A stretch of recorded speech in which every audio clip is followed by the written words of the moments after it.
morning. Today, we're going to study about the verse for today. And we have to praise God first because He is the one. He is the God and Lord. When you lift your hands on high and you sing a song of praise to me, it brings me great delight. Such a lovely sight. And yes, it is true. Praise looks good on you. Morning, night, and noon. Your praise ascends to heaven like a smell of sweet perfume, filling every room. And yes, it is true. Praise looks good on you. You bring your sacrifices and you offer up your praise. You lift your voice with singing, but your heart seems far away.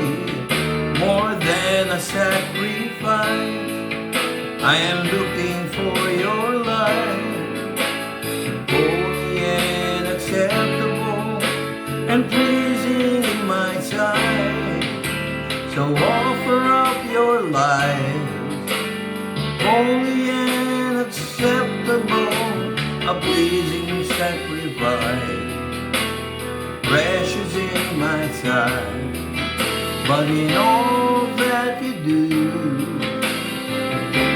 remember all I want is you.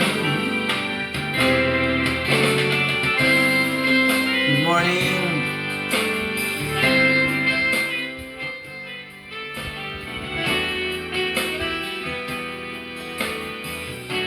Ang topic po natin ngayon is the simple sentence. You cannot get anything from God without taking everything off for God. Hindi ka makakakuha ng kahit anong bagay mula sa Diyos na hindi mo inaalis ang lahat ng bagay para sa Diyos. Yes, ang kaligtasan ay sa pamamagitan ng biyaya na hindi tayo pwedeng magmalaki. Pero mga kapatid, malinaw na malinaw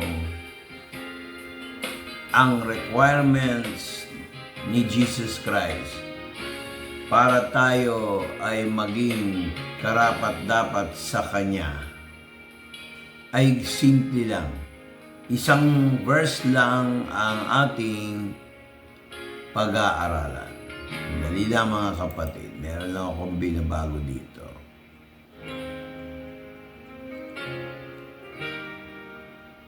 Maraming Kristiyano ngayon nagsasamba pero wala yung puso. Kung minsan masyado na silang attracted sa mga bagay na hindi naman dapat nakapokus doon. Dapat nakafocus tayo kay Jesus Christ. Pakinggan niyo yung sinasabi ng Luke chapter 14 verse 33. Ang ginagamit ko po yung New English Translation Bible. Luke chapter 14 verse 33. In the same way, therefore, not one of you can be my disciple if he does not renounce all his possessions. Tagalog. Kaya hindi maaaring maging alagad ko ang sino man sa inyo na hindi magsusuko ng lahat na nasa Kanya. Mabigat tong verse na to kasi Marami sa atin, akala nila yung possession, selected lang. Actually, ang hinihingi ng Diyos ay lahat ng ari-arian, lahat ng bagay na nasa iyo.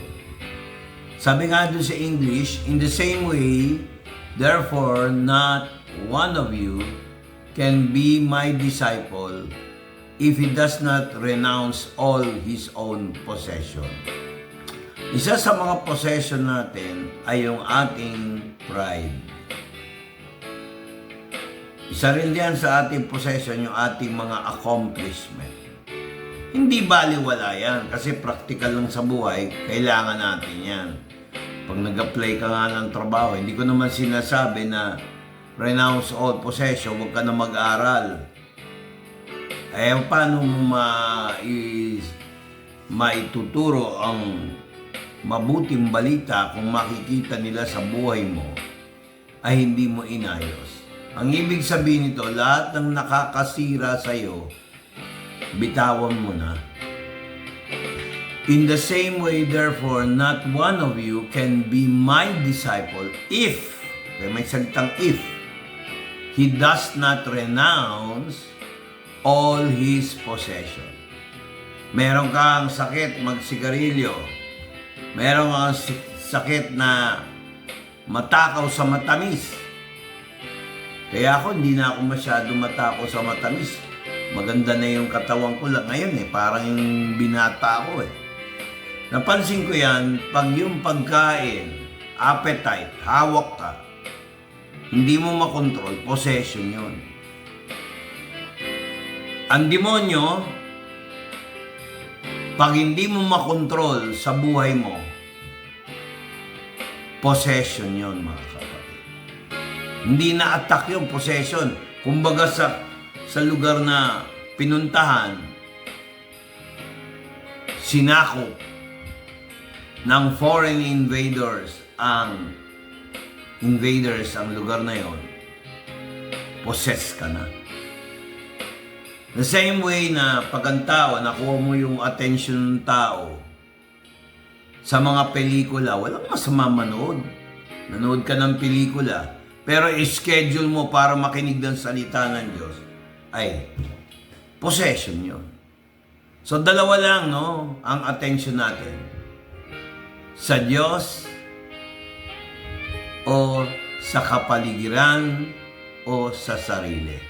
Bago mo masterin yung sarili mo, i-master mo muna ang relasyon natin sa Diyos. Ulitin ko, i-master mo muna ang relasyon natin sa Diyos bago mo i-master sarili mo. Kasi kadalasan sa atin, makikilala lang natin ang ating mga sarili kung kilala natin si Jesus Christ. Ang isang sinabi niya rito, hindi ka pwedeng maging taga-sunod niya o alagad niya kung wala kang natutunan. Kailangan habang tumatagal ka sa isang fellowship, sa isang church, tanggalin mo na yung ari-arian mo. Ang ari-arian ng maling pag-iisip.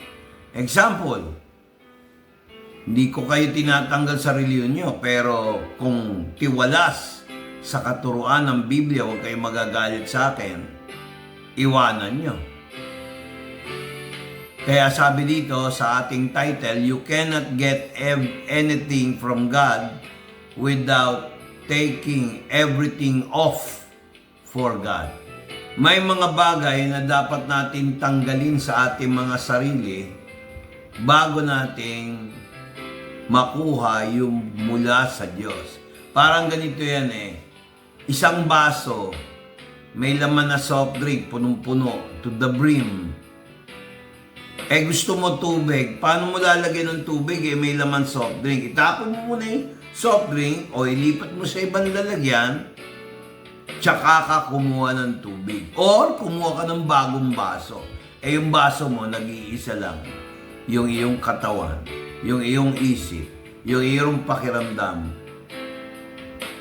So, yung way of thinking mo.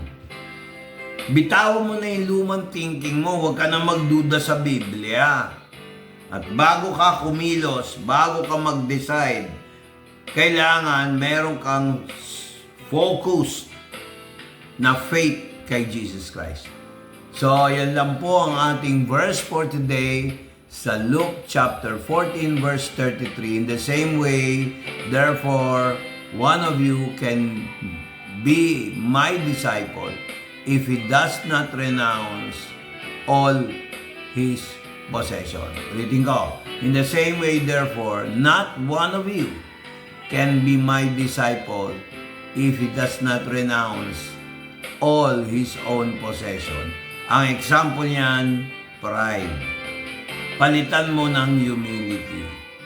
Kasi minsan yung pride, yan ang magsasabing ayoko maniwala kay Pastor Vic kasi nakagisnan ko ganito, ganyan. Hindi po lahat na nakagisnan tama. Alam mo nyo ba, pwede kayong gumaling by faith through Jesus Christ. May magtuturong reliyon.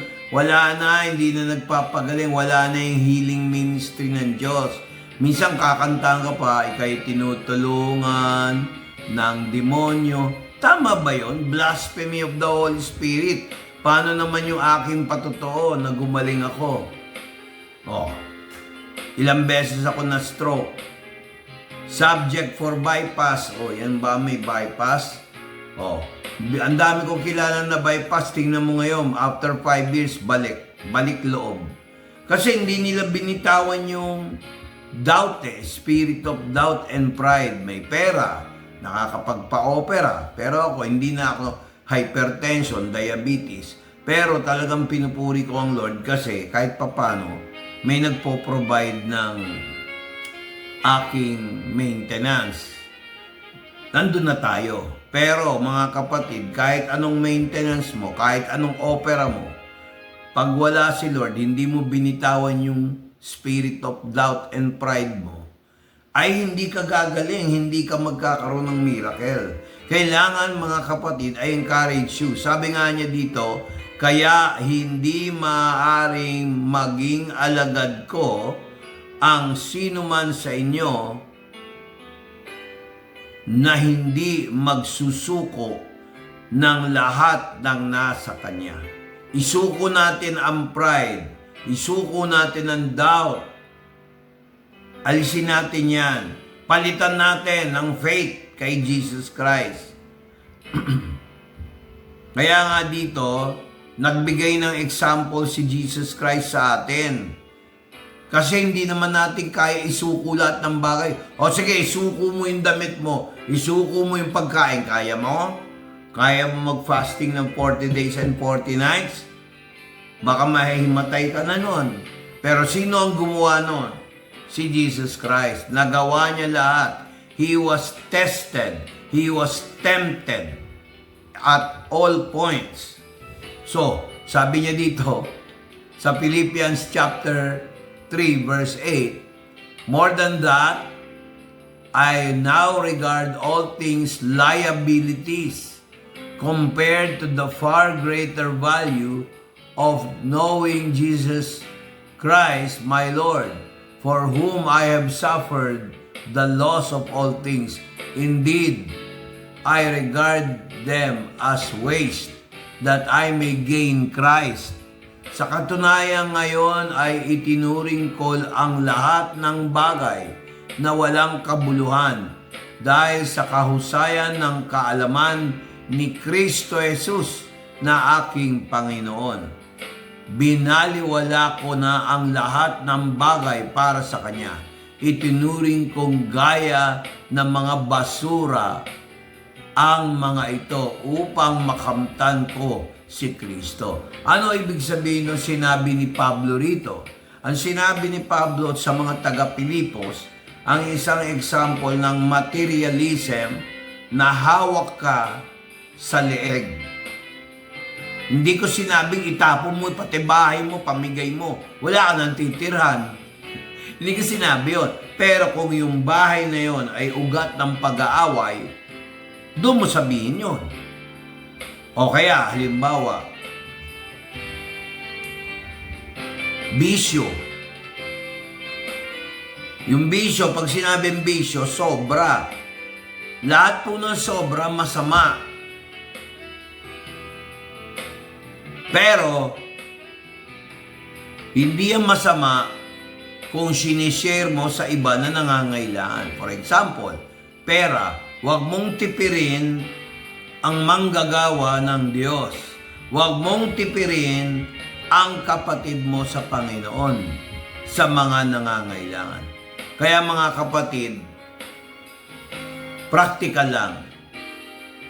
Kung magkakaroon ka ng pagpapala, for example, binigyan ka ng relo, nagyabang ka, ang ganda ng relo ko, kayo wala. Iba yun. Bitawan mo yung relo kung yun ang maglalabas ng kayabangan mo.